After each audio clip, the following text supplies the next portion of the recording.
അതെ, ഇന്ന് നമുക്ക് കോക്കനട്ട് ബർഫി ഉണ്ടാക്കാം കേട്ടോ. പെട്ടെന്ന് ഉണ്ടാക്കാൻ പറ്റിയ അടിപൊളി റെസിപ്പിയാണ്. അതേപോലെ ഒരു സ്വീറ്റ് ആയിട്ടുള്ള ഒരു റെസിപ്പി കൂടിയാണ് കേട്ടോ. പെട്ടെന്ന് ഉണ്ടാക്കാൻ പറ്റും. അതുപോലെ അധികം ഇൻഗ്രീഡിയൻസ് ഒന്നും വേണ്ട കേട്ടോ. ഇതേപോലെ ചിരട്ടയിൽ നിന്ന് തേങ്ങ വിട്ട് മാറണം, അതേപോലെ നമുക്ക് എടുക്കാം. ഇനി ഇതാ നമുക്കിതൊന്ന് നന്നായിട്ട് പൂണ്ടെടുക്കണം കേട്ടോ. ഒരു കത്തി കൊണ്ട് നന്നായിട്ടൊന്ന് പൂണ്ടെടുത്തതിന് ശേഷം നിങ്ങൾക്ക് ഇഷ്ടമുള്ള ഷേപ്പിൽ ഇത് എടുക്കാവേ. ഞാനിങ്ങനെയാണ് പെടുത്തത്. ഇതാണ് പെട്ടെന്ന് ചെയ്യാൻ പറ്റിയ ഒരു മെത്തേഡ്. അപ്പോൾ ഇങ്ങനെ എടുത്തതിന് ശേഷം ഇത് ക്ലീൻ ചെയ്യണം. ഇതിൻ്റെ ചുറ്റിലുള്ള ബ്രൗൺ നിറത്തിലുള്ള ഈ തേങ്ങയുടെ ആ ഭാഗത്ത് നമുക്കൊന്ന് കട്ട് ചെയ്യണം കേട്ടോ. ഇത് കട്ട് ചെയ്താൽ മാത്രമാണ് നമുക്ക് ടേസ്റ്റ് വ്യത്യാസമില്ലാതെ നമുക്ക് ഈ ബർഫി കിട്ടുള്ളൂ.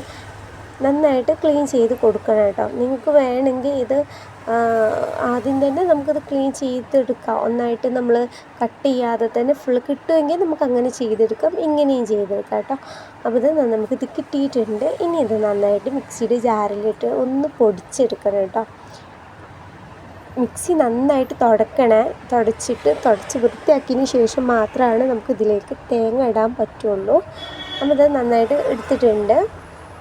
ഇതുപോലെ നമുക്ക് എടുത്താൽ മതി. എന്നാൽ നമുക്ക് പെട്ടെന്ന് ഇത് കിട്ടും, നന്നായിട്ട് നമുക്ക് സെറ്റായിട്ട് കിട്ടുള്ളൂ കേട്ടോ. ചെറുതാക്കി എടുത്താൽ മാത്രമേ സെറ്റായിട്ട് കിട്ടുള്ളൂ.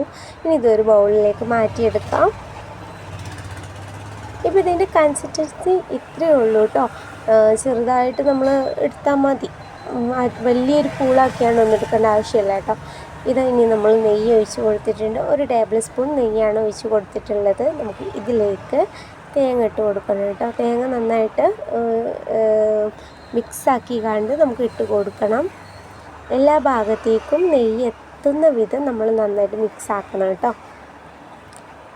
ബ്രൗൺ നിറമാവണ വരെ നമുക്കിതൊന്ന് ഇളക്കിയെടുക്കാം. ഇത് ബ്രൗൺ നിറമായിട്ടുണ്ട്. ഇനിയും ബ്രൗൺ നിറമാവണം. ഇല്ലെങ്കിൽ നിങ്ങൾക്ക് ഇപ്പോൾ ഇതേപോലെ എടുക്കുകയാണെങ്കിലും നിങ്ങൾക്ക് ഇങ്ങനെ എടുക്കുക, അല്ലെങ്കിൽ വൈറ്റ് നിറത്തിലാണെങ്കിൽ അങ്ങനെയും ചെയ്യാം കേട്ടോ.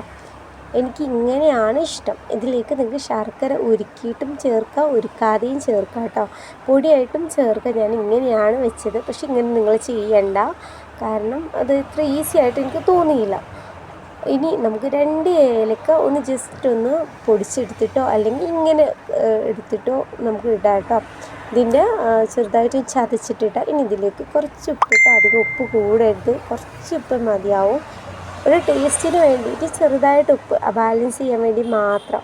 ഇത് റെഡി ആയിട്ടുണ്ട് കേട്ടോ. നമ്മൾ മിക്സ് ചെയ്തത് റെഡി ആയിട്ടുണ്ട്. ഇത്രയേ ഉള്ളൂ പണി. എത്ര പെട്ടെന്ന് കഴിഞ്ഞല്ലേ.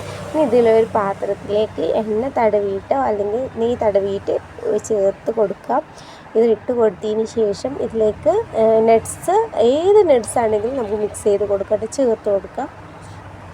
ഞാനിവിടെ മുന്തിരിയാണ് എൻ്റെ കയ്യിലുണ്ടായിരുന്നത്. അപ്പോൾ മുന്തിരി ഇട്ട് കൊടുത്തിട്ടുണ്ട്. ഇനി ഇത് തണുക്കുന്ന മുമ്പ് തന്നെ നമുക്കിതൊന്ന് ഇളക്കിയിട്ട് എടുക്കാൻ വേണ്ടിയിട്ട് കത്തി കൊണ്ടൊന്ന് മുറിച്ചെടുക്കണം കേട്ടോ. ജസ്റ്റ് ഒന്ന് ഒരു ലൈൻ ഇട്ട് കൊടുത്താൽ മതി.